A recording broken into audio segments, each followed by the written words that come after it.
Hi, and you're very welcome to maybe the second last episode of season 3 of the Women's National League podcast here on finalwhistle.ie. It's number 41, just to keep it all things accurate. And once again, my name is Breifne Earley, and I'm joined by the omnipotent, is that the right word? Omnipresent, maybe better? Omnipotent could be completely different thing. Aaron Clarke. Aaron, another show, 41 this year, of probably 42. We might come back after next week's international games, or this week's international games, just to wrap up the end of the calendar year in the women's football world. But you're very welcome back. It's been a bit of a gap, so I hope you haven't missed me too much. It's been a manic couple of weeks.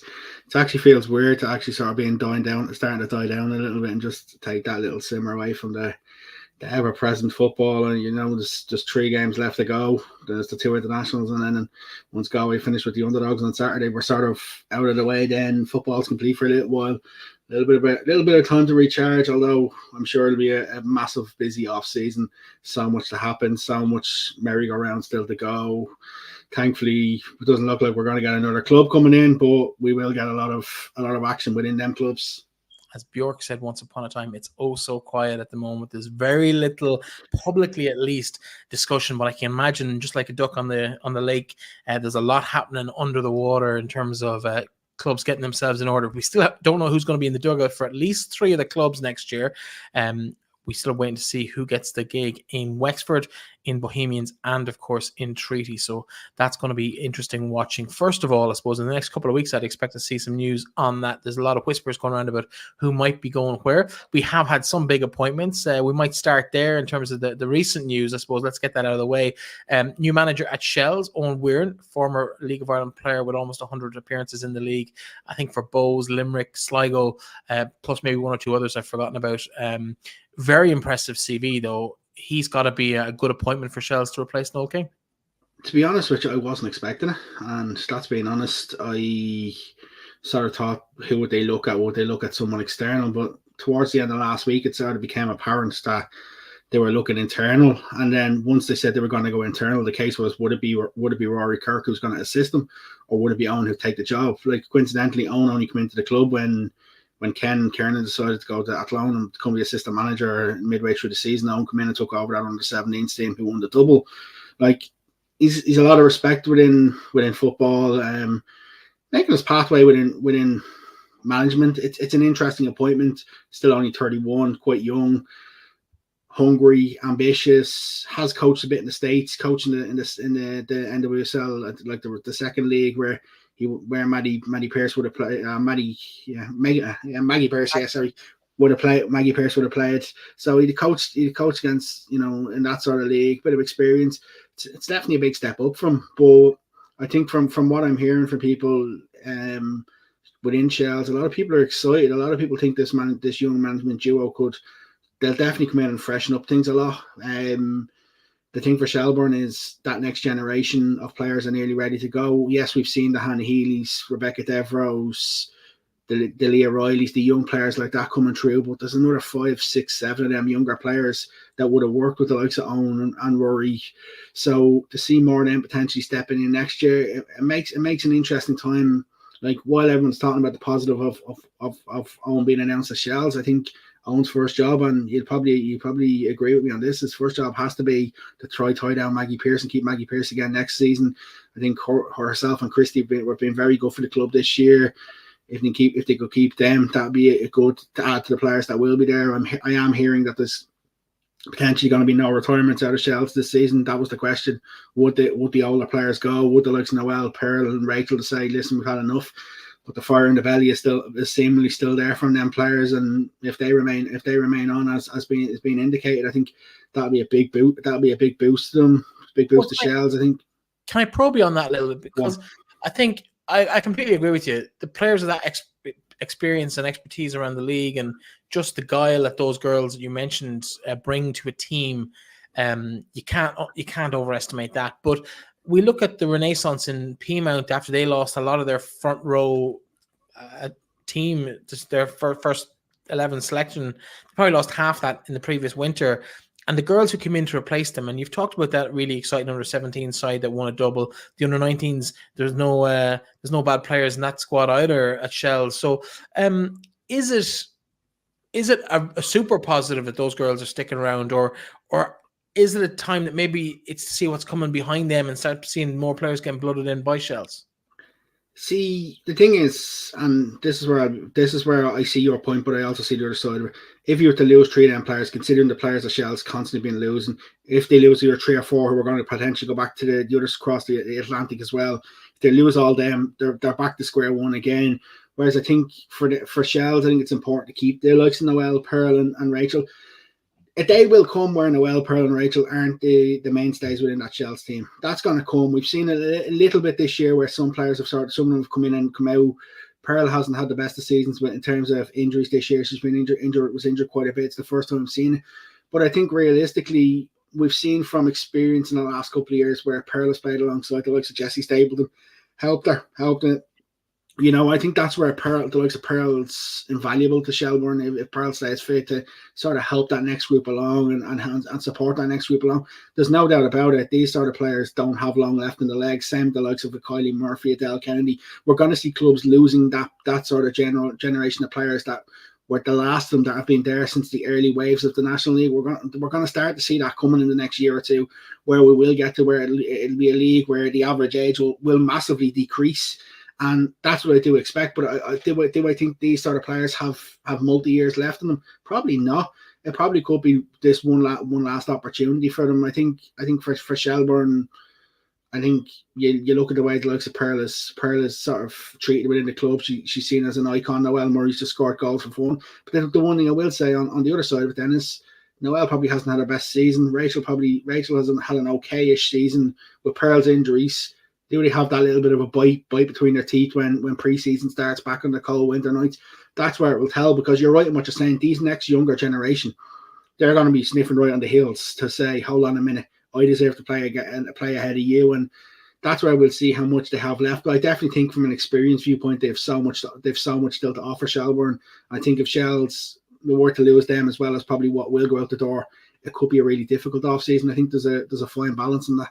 Speaking of that generation of player, of course, as well, the only signing officially so far that's been announced by any club in the league took place today, and that is Julianne Russell, who will be probably on the lower edges of that generation, but still, nonetheless, there's a 3 at the start of her age. She'd been re-signed by Galway United. She didn't play a whole pile last year because of family situations. She obviously gave birth during the year and is back playing now, but she was an integral part in that switch from Galway WFC to Galway United, and I can't see her being out of that maroon jersey for, well, maybe another pregnancy aside, maybe in the short term for the next couple of seasons. Breifne, I don't mean, when I say this, I'm not saying it in a bad way. She's a freak of nature.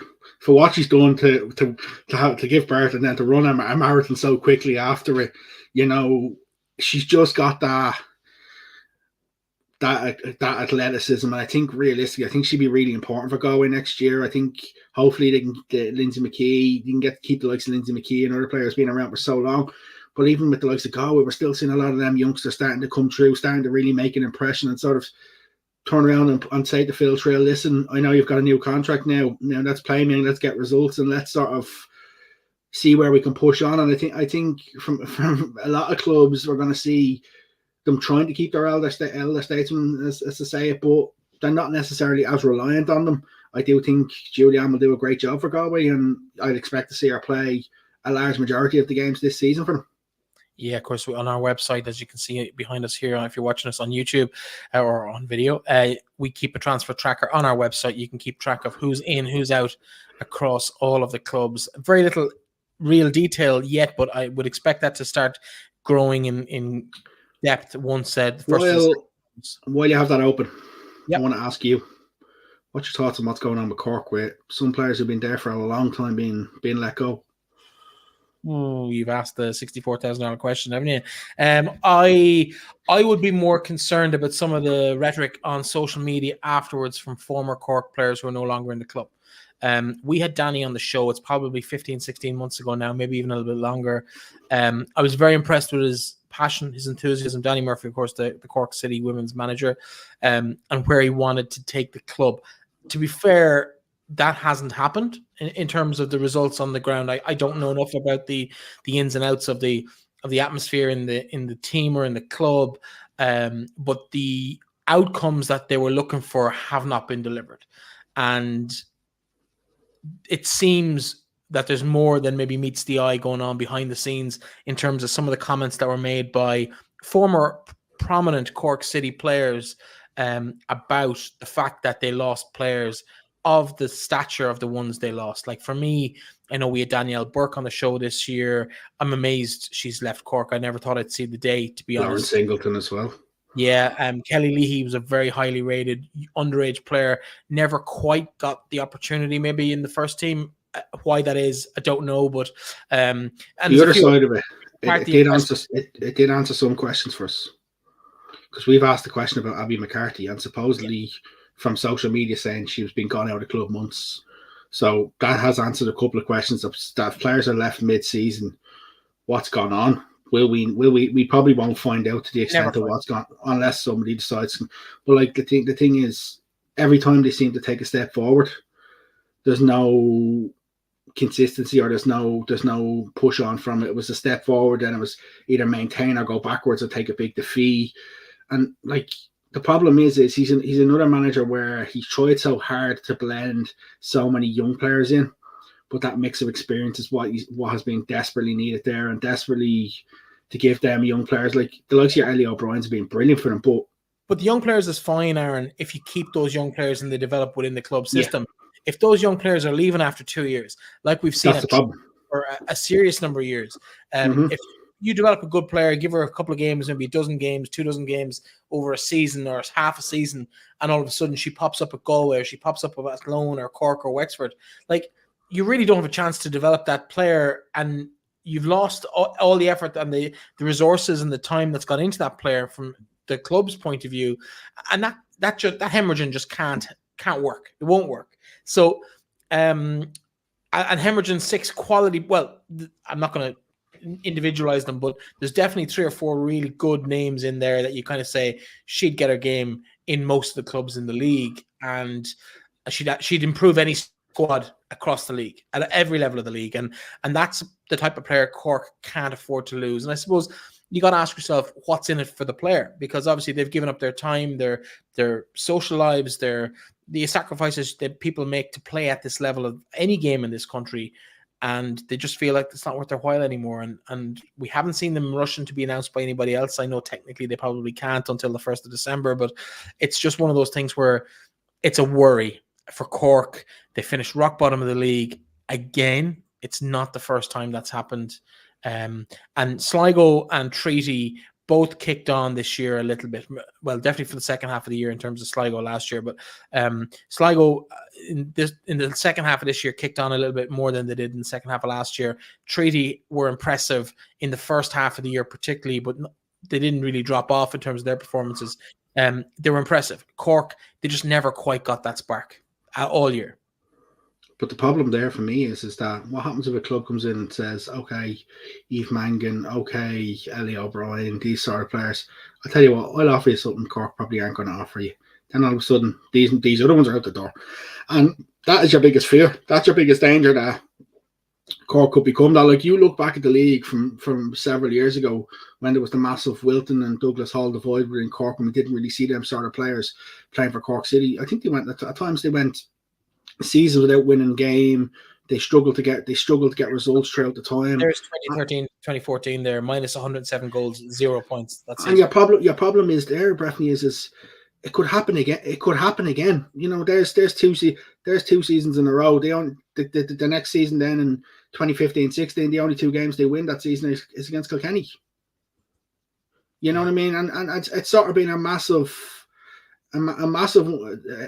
very difficult one, because you look at the last number of years, they've never been really outside the bottom 3, bottom 4. They've never had that sort of massive rise up the table. Like, to finish fifth in an 8-team league is probably the highest they've finished. But they did reach 2 cup finals in that period as well. They won 1, lost 1, as far as I can remember. So there was something about Cork in those years, from 16, 17 right through to 19. Look at the team they have when they won the cup final. They did the likes of Claire Shine playing for them.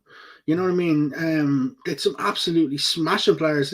Amanda Budden was in goal. There's some brilliant players at that stage. When they got to the cup final in 2020, yes, listen, they probably got the easier of the draw from everybody else, but they were a decent side then, and you were sort of thinking, okay, if this Cork side can kick on, they can get some more players in, they can continue to develop. But straight off the bat of that, losing that cup final, players go to America, players are gone, players are off up other offers, and then all of a sudden, boom, they're back to square one again. Yeah, it's a tough cycle, and Cork just needs to sort that out, because I think until you get that off the field stuff right, it's very hard to get the on-field stuff consistent over any period of time at all. We've so much to get through today. I don't want to get bogged down in the negative. I didn't quite introduce the show properly. Unfortunately, we got sidetracked by talking about transfers and stuff. We do have plenty to talk about. We haven't had a show since before the Cup final. That's on us. We've just had a few technical issues just with the practicalities of moving office and a few other bits and pieces of internet connections. We're all up and running now. We're back to square. Back to the start of the game. We've got good internet. We can now see each other and talk to each other, and of course to you as well, as much as we probably don't want to see each other, but that's a different story. We also did have the cup final. I want to start with something that happened to final whistle, I suppose. In the aftermath of that, we weren't quite expecting it. I said it to you as you were leaving the pitch. I just had a brief chat with Mickey O'Connor, who's the head of, I'm not sure what his official title is, director of football maybe for Athlone Town. He is Mr. Athlone Town. He is hugely involved in every team in the club. Huge stalwart, former legend of the club himself. Terrorized many League of Ireland defences over the years. I grabbed him because in our first year with Sligo Rovers back in 2018 as the under-17s, it was Athlone's first year as well. We faced off twice that season. They beat us both times, and we bumped into Mickey. Now, Mickey is a polarising character. He's like Marmite. You either love him or hate him. But I felt he deserved that opportunity to maybe talk about that journey from 2018 as a novice club, no real women's football in the club, up to being the FAI Women's Senior Cup winners, because it was such a meteoric rise, really, from 5 years later to be looking at five calendar years later to be looking at that growth within the club. And I put a microphone in front of him, and then, to be honest, I didn't really have to say anything else once I introduced him. He just took everyone's breath away across the country for about 2 days, including government ministers who were chasing their tail, trying to discredit him for about 3 days afterwards. We did invite the ministers onto this show. They refused. Well, they were unavailable, we'll say, for comment. They didn't actually refuse, but they were unavailable to join us and to talk about some of the issues that Mickey raised. But 750,000 people watched that interview on our channels, and I know we got ripped off elsewhere. Probably somewhere close to 900,000 or 1 million people saw that interview. Aaron, one of those was you. Your thoughts? I think he's dead right. The interesting thing is the fact that Chloe Singleton, speaking to another outlet, also mentioned something similar, which is around funding and stuff like that for the league. The problem is Breifne, is we see too much in the League of Ireland. Like, I'm going to give the FAI a lot of credit. A lot of things the FAI have done this year for the League of Ireland, the rebranding and all that sort of stuff has been brilliant. But we see a lot of things where people expect so much to happen now. The FAI don't have the money. That's the first start of it. Like, we look at other sports and we look at other things that are happening, and we're sort of thinking, okay, where is women's soccer? Women's soccer is talked about as being on this pedestal now because of the women qualifying for the World Cup. Where is the help, the support behind it? It's not coming. And the problem is the thing that annoyed me most was, I think, Thomas Byrne saying about going to the World Cup. He flew out there for the first game. Literally, first game ended. He's gone. See you later. Bye. You know what I mean? It's sort of, to me, what I get when it comes to, and it's not just women's soccer, it's women's sport in general. I feel that the government it's a token thing. It's not as if they actually care. They don't really, they want to be seen to be doing things, and they want to be seen to be helping and supporting. Like, the problem is how do you grow women's sport across the board without support like this? Organizations, yes, the organizations can do more, but they need funding, and they need opportunities to actually be able to put more full-time staff, more people in positions, more people to be able to go and do it. Like, if you look at it, even in terms of the women's league, like the professional contracts coming in, like we've had many debates over whether the timing was right, the timing wasn't right. If you were to count the amount of players that are actually probably on full-time professional contracts in this league, you're probably going to get less than a handful. Do I need all 5 fingers? Probably not of full professional contracts. Probably not. And like, when we're talking about Our league loses so many players on a regular basis going abroad, going on. How do we keep these players? At the minute, you can't keep them. And do you know what? If a player come to me and said, listen, I'm getting an offer of a scholarship, the club can say, I can get X, Y, and Z. I can get X, Y, and Z, but the scholarship is 10 times more. You're going to take that scholarship. Education, you're going to take that. And the one thing I do like, and I'm going to give the FAI a lot of credit on this, is league licensing. I think league licensing is important because there's a couple of things that we need to see. League licensing around contracts for players, that they're done right. The players get the proper recognition when a contract is being given. You know, they get the correct supports. And now the clubs are going to have to show where they spend money to the FAI. And if clubs don't do it right, or clubs decide that they want to do it a different way that isn't fully correct, you know, all this sort of thing will get found out. And that's my concern, is that, you know, how do you grow the league? I think everything needs to be done. You know, with these, if players are being offered contracts, great. If clubs can't afford it, that's fine. That's no problem. We're not going to come out and chastise and say, oh, you need to do better. You need to be given these contracts. Most clubs can't afford them. But if the clubs can't afford them, can they do other things for players? Can they make sure they've good training facilities? Can they make sure they at least get fed after training? They get correct facilities if they're injured. You know, they get all the best facilities that can help them grow on the pitch. If a club can't afford it, that's fine. And we see with the likes of Peamount United. Peamount United can't afford to play players hundreds of euro per week, but they can afford to provide them with good training facilities, and things that mean as much to players as a financial reward. Yeah, no, you're correct, and I found myself nodding along as Mickey was talking on the day to everything he said, and I said it to you as we walked up the stairs. I've got the interview of the day. I knew that the second I pressed stop recording on it, because it was just so raw and so honest, and from just the emotion of the work that's had to go in to make sure that happens, and the sacrifices and the contributions that have had to be made by parents, by players, by sponsors. And we all know the history of Athlone Town. There has been rousing within the club and within the community over the last decade or more, probably 2 decades since they've left St. Mel's Park. And there are obstacles in Athlone in terms of having the full community behind them. I don't think that's ever going to change given the personalities involved. As we can all, you're out with somebody, you don't want to deal with them in the future. That's just the nature of human existence. Minister Byrne, we did ask for an interview. It was declined, or they were unavailable. But he did issue a statement in response to that interview to balls.ie on maybe on the Monday or Tuesday. I can't quite remember, but it was early that week. And part of that I'm going to read out to you, just because I think it's important in terms of where, as a response to Mickey's criticisms. Athlone Town has received significant government financial support to date. 2.85 million in government funding under the Sports Capital and Equipment Programme was allocated to Athlone Town during the years that the new home stadium was built by the club. In addition, Athlone Town was allocated 200,000 by the government in 2015 for an all-weather pitch, and in 2020 the club was allocated just over $250,000, 251,675 by the government to provide suitable and appropriate accommodation for existing members of the club, and in order to increase female participation. Now, initially, on the face of it, that looks like a lot of money. 3 million quid. What's he talking about not getting any money? In reality, the 2.85 million of that was given in, I think it was something like January or in 2006.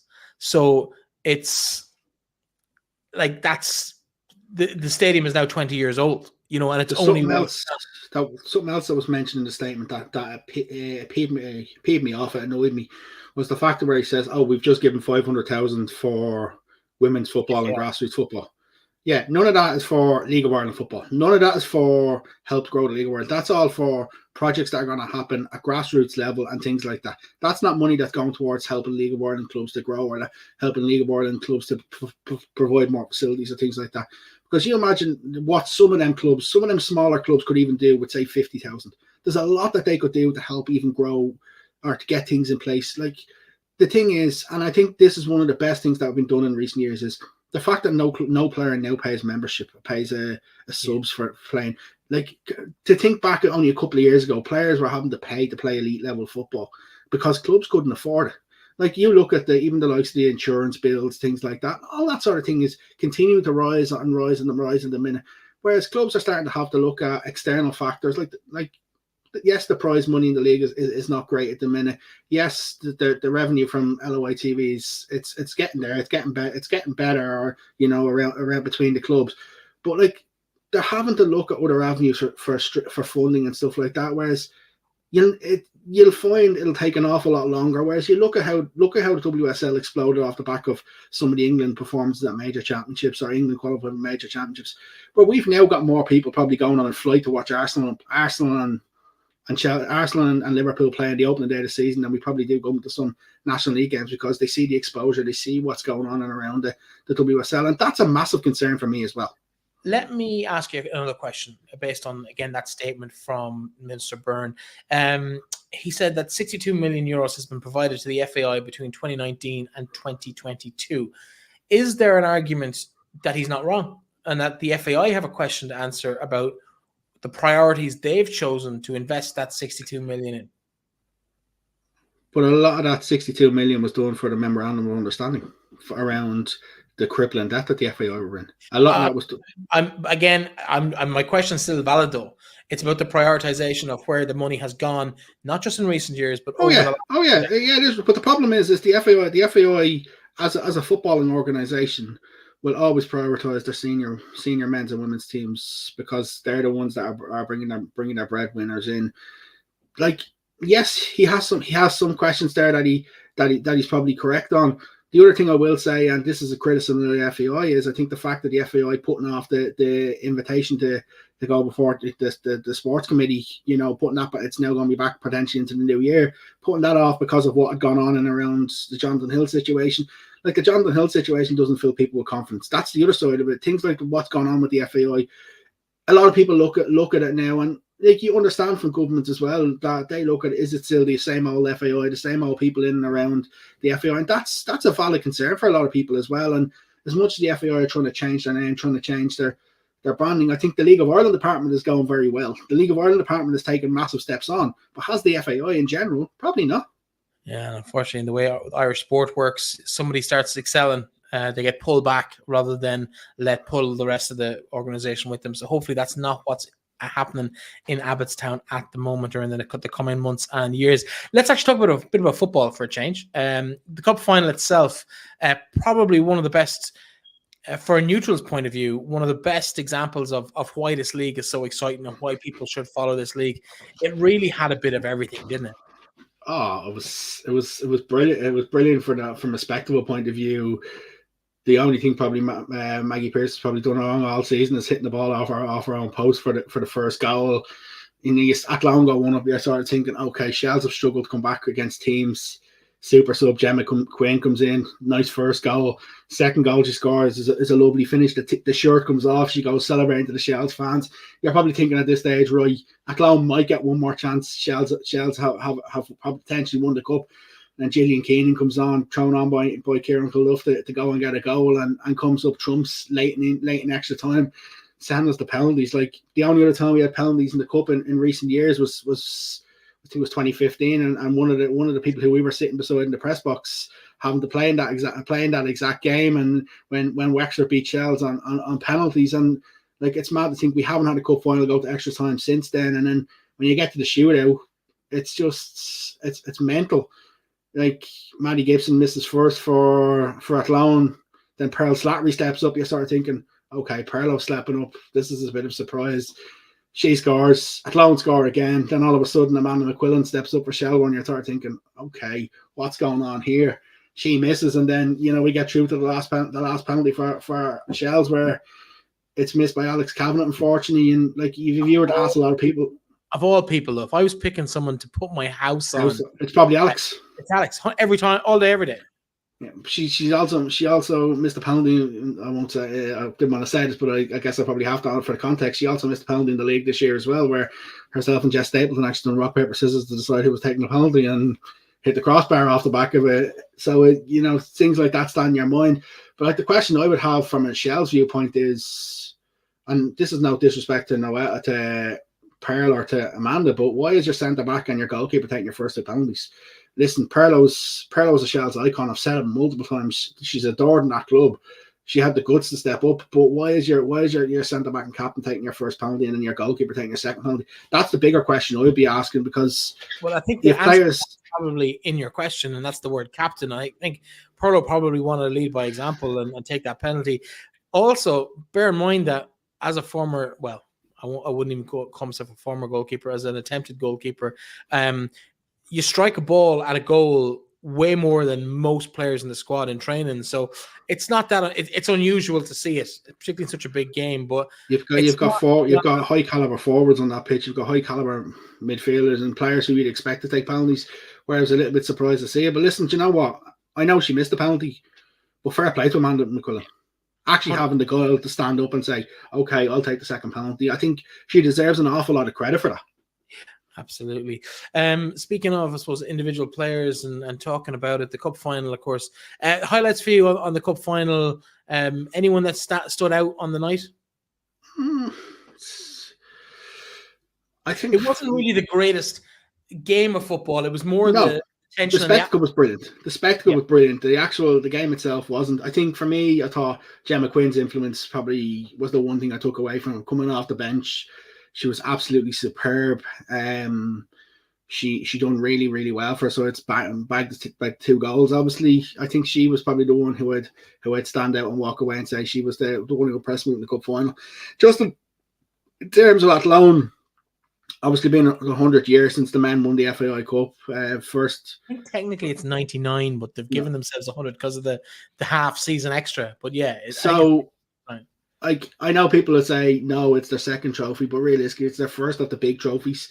With having won the first President's Cup to win the FAI Cup, like even for the fact of even speaking to like even Kieran Clonduff after, you could see how much even it meant to the likes of himself. Like a lot of people probably said going into that job was going to be a difficult job, but they've finished the season like a train, and they've they deserve the cup final. I think that win, as much as the Shels fans won't like it, that win's a win for the league development, the league exposure in terms of growth. I think that'll help on. Hopefully, that'll help to bring the likes of the clubs who've been below Athlone on to sort of see what Athlone can. If you can do that, maybe you can do what Athlone have done. Well, you start looking at the recent winners of the major competitions across the league, and maybe the last 3 or 4 seasons. You've got this year alone. You've got Athlone won the President's Cup, if you want to count that. It's a question mark over that one. But Peamount winning the league, Athlone winning the cup, Galway winning the Avenir Sports Cup, and then when you start going back a year or two, seeing the likes of Wexford on those trophies, seeing the likes of Shelbourne, of course, won the double the year before.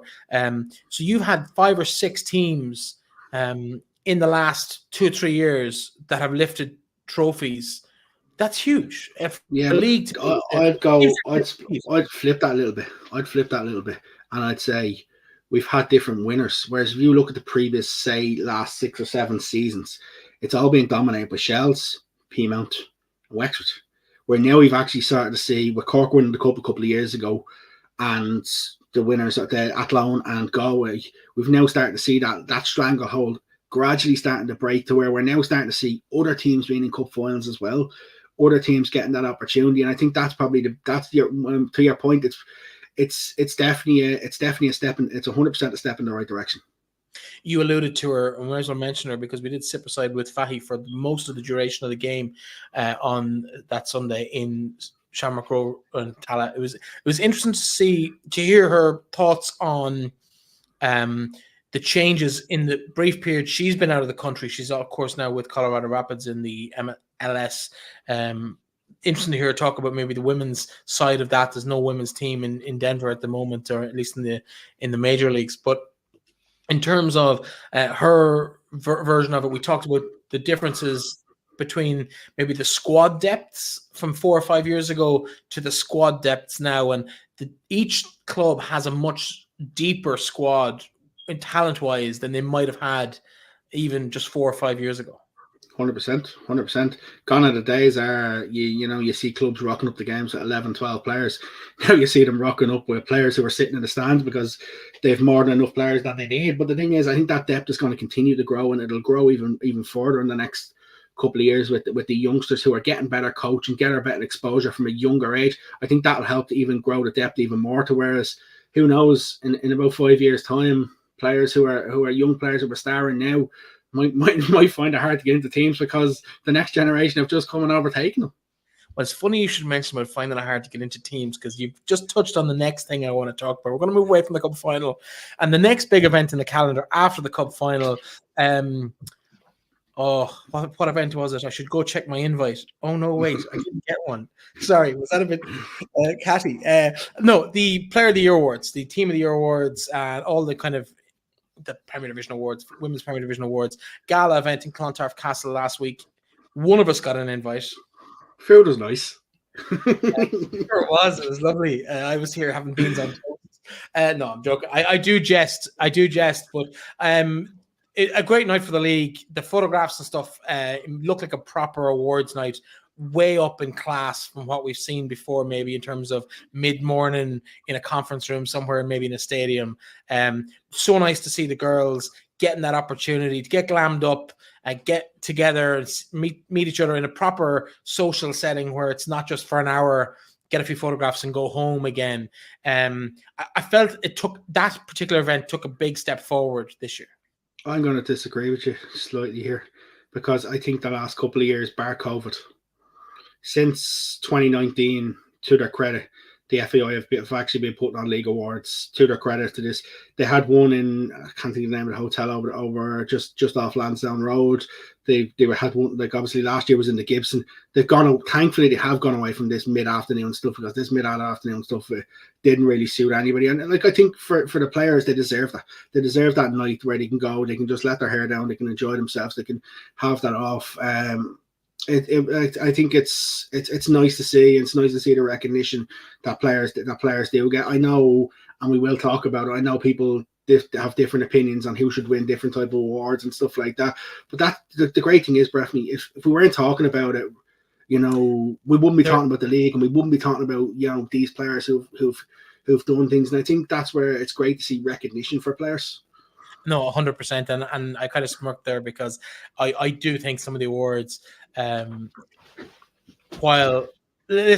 me start by saying I think anyone whose name is even up for these awards, even in the discussion, deserves that kind of recognition. I'd love to see every single player in the league getting promoted and getting treated and with the respect that they deserve for the effort they put in, the skill that they possess, and all of that. There's so many of these awards coming out now at us. We're seeing some from the PFAI, we're seeing some from the soccer writers, we're seeing some from the league itself, we're seeing some from individual clubs for their own players. It's kind of hard to keep track of who's in what team and who's been selected.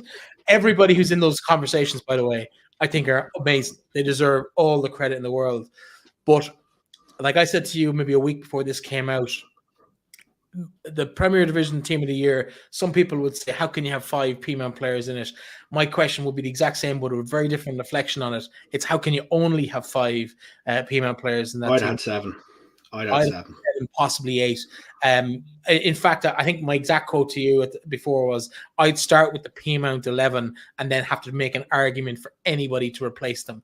And the only 2 places I could possibly find replacements there would be for the 2 American girls in Athlone, in my opinion. I think they had phenomenal seasons, including Dana, probably, and I'm going to contradict myself in a minute, but Dana played pretty much half the season and still was the top scorer in the league.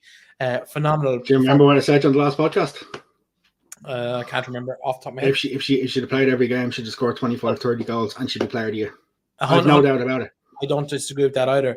I think left back is the only other position that's up for consideration, in my opinion, and only because Tara Hanlon played the first half of the year, got injured, and then Dervla Byrne came back from her studies and played the second half of the year. If either one of those girls had played the full year, they wouldn't be in the conversation either. They'd be in that position. I think P-Mount were that far ahead of the rest of the league all year that's where I'd be going for. I'd have 8 P-Mount players in the competition. And then the left back position, I can't even remember who I said to you at the time who I'd have in there. And Maggie Pearce might have been a consideration, but I think there might have been somebody else who came across my mind. I can't remember who it was now. Oh, it might have been from Galway, Trace Kenevi. Impressed me at fullback this year as well. The two fullbacks for Galway impressed me in the Avenue Sports Cup final and through the season when I saw them. So I wouldn't have had a single one, and there's no disrespect to the teams, the clubs, but I wouldn't have had a single one for Shels. Maggie Pearce possibly. You're not gonna like this then. I voted for 2 Shels players. Well, 2 is fine, but I would. You'd probably be surprised at one of them.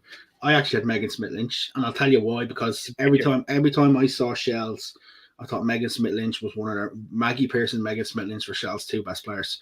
For me, I thought they were. No, I was gonna. Sorry, I don't disagree with you, and I just before it goes on too long, and I get hate mail from Shamrock Rovers fans and Shels fans, which I know is going to come anyway. I do have to say, my favorite thing about this Team of the Year award is that there's genuine debate about who should be in it, who should be in it, because I think in up to maybe 3, 4, 5 years ago, the team kind of picked itself. 100%. You could get 8 or 9 of them every season. Now we have probably 3 or 4 really strong candidates out of 11 teams in every single position. Annie Uliak would have got an honorable mention for me as well. She'd be touch and go with Niamh Reid Burke. I think Niamh Reid Burke had a fabulous year, but Annie Uliak really impressed me, particularly in the first half of the season. She probably isn't in the conversation because of the latter stages of that.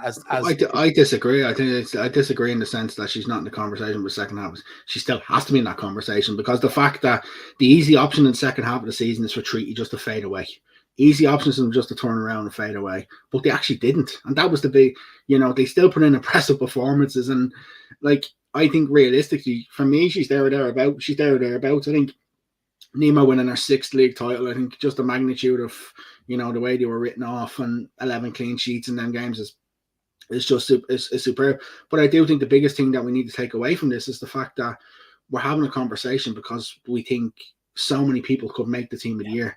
That is the biggest thing. And as you said, it's the biggest thing. It's the biggest driver, because it means that there's more people talking about players in the league. There's more exposure coming on the league. Players are getting better. The competition is getting even hotter, and it's getting up a notch every year. And I think that's the most important thing. That's the best thing about it, is the fact that the standard of players is continuing. The standard of players continuing to rise. Yes, not every game is always going to be the best game of football, and we'll say it when it's not. But the actual standard of individual players within teams is getting better and better each season. Yeah, let's talk about the Player of the Year award. We're split over this. Sive Doyle, of course, given the award on the night, and definitely my top 2.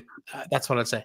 But I said it before the show, and my mind hasn't. Before the awards, my mind hasn't changed. For me, I think the biggest influence on the league this season was Karen Duggan, both on and off the field, in both situations, and I think she should have possibly have won that award. Sive, a very close second, and then you could have picked any Peamount player to be the third nominee, in my opinion. I think it's just, I'm not surprised there was a kind of a clean sweep across the boards of Peamount, and I think the 3 people nominated for Personality of the Year. Somewhere else, they have everything wrapped up. But for me, so I don't think Sive didn't deserve to win it, but I think Karen Duggan probably deserved a mention in that conversation as well.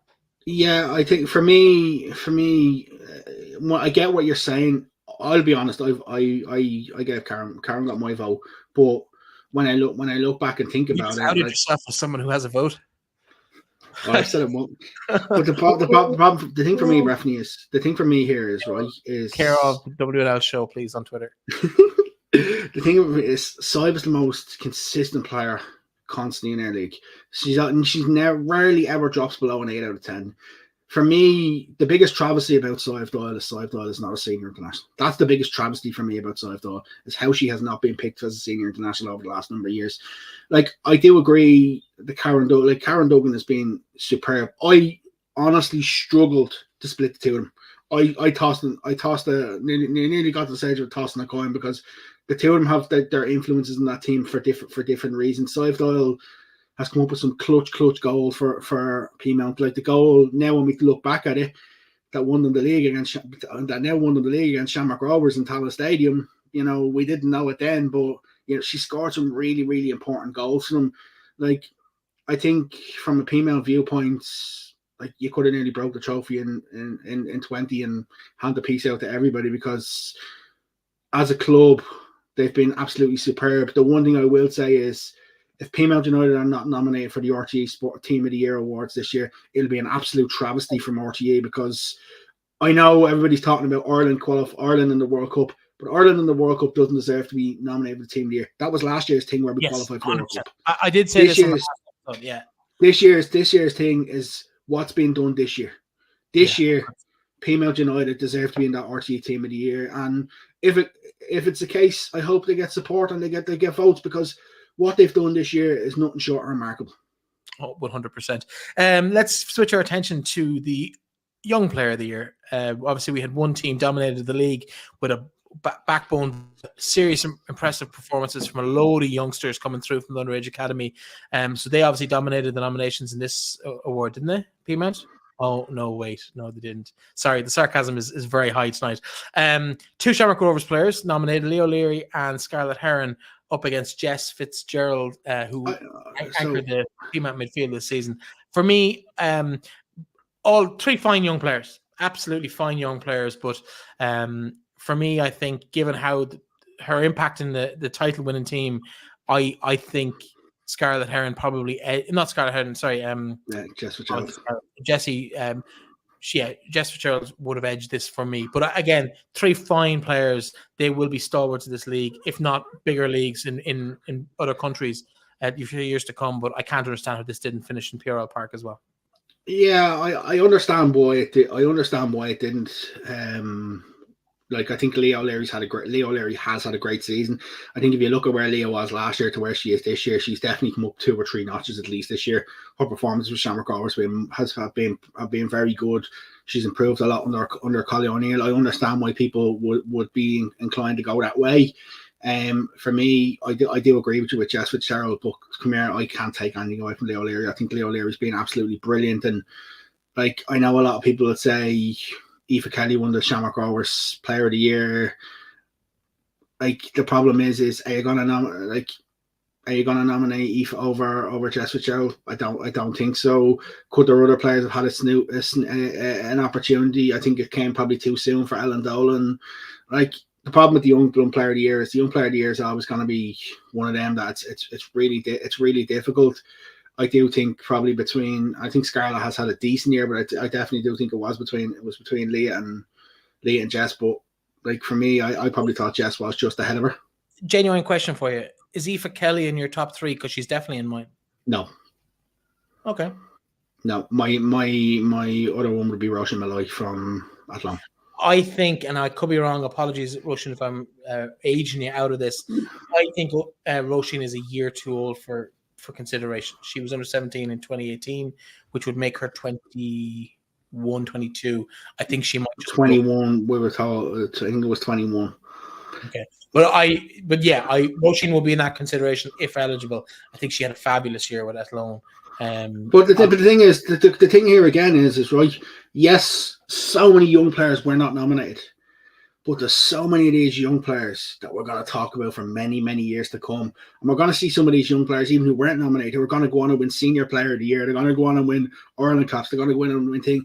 And that's the best part of it, is that we can see these young players who are shining bright lights that are going to come through in the next couple of years and sort of win all these awards, dominate all these awards. Like, I think back and I look back to when Heather Payne made her Peamount debut at 16.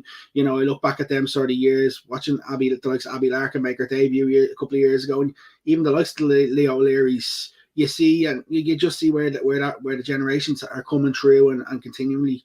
So, like, listen, I think these awards for many more years are just going to get even harder to pick. Absolutely. Speaking of young players coming through, going to get accolades along in the game. Ellen Dolan called up late to the women's national team squad for 2 games this weekend. Not the only player who's been brought in last minute, but definitely great to see her in that squad.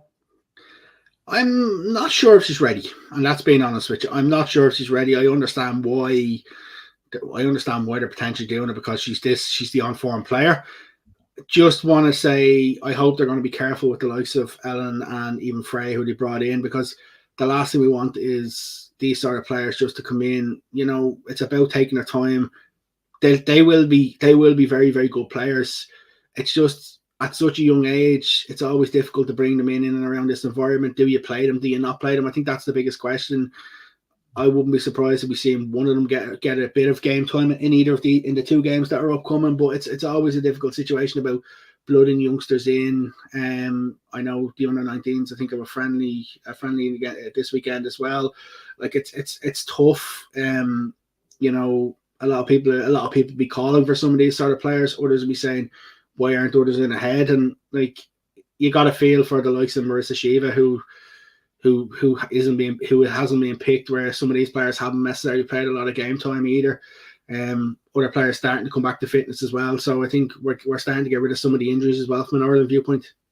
Yeah, I do think Marissa Shiva has been very harshly done by in the last few months in the Irish context. In terms of the other US-based players, Sinead Farrelly has had her option engaged by the club. She'll be at New Jersey, New York, Gotham next. I got that wrong. Gotham FC anyway. Next season. Delighted. That's a big plus for her. Absolutely delighted for Sinead. I don't know if people who ever listened to the Counter Attack podcast with Brianna Scurry to hear what she actually went through, and you know how she's fought back from all them demons. I'm absolutely delighted for Sinead. I think I've had the chance to speak to her a couple of times. She's a lovely individual, and you can see even back in Ireland last week with family who are based in Ireland. So loves being in the country, loves playing for Ireland, and I think it's a positive, and we'll hopefully see her in a green shirt for another good while. If you're in charge of the Irish team this week, are you looking at a already guaranteed semi-final spot in? There actually is no semi-finals. No, I've been doing research over this. I thought there was, but it looks of things, I don't think there is semi-finals in Tier 2. It looks as though there's only semi-finals in the top league. That's what it looks like. So I've been doing a bit of snooping the last couple of days because I was under the impression there was, and there'd be games in February. Doesn't look like there is for Ireland. For me, to be honest with you, with top spot already assured in the group, I would be playing a different goalkeeper. I'd be playing a different goalkeeper in both games for a start.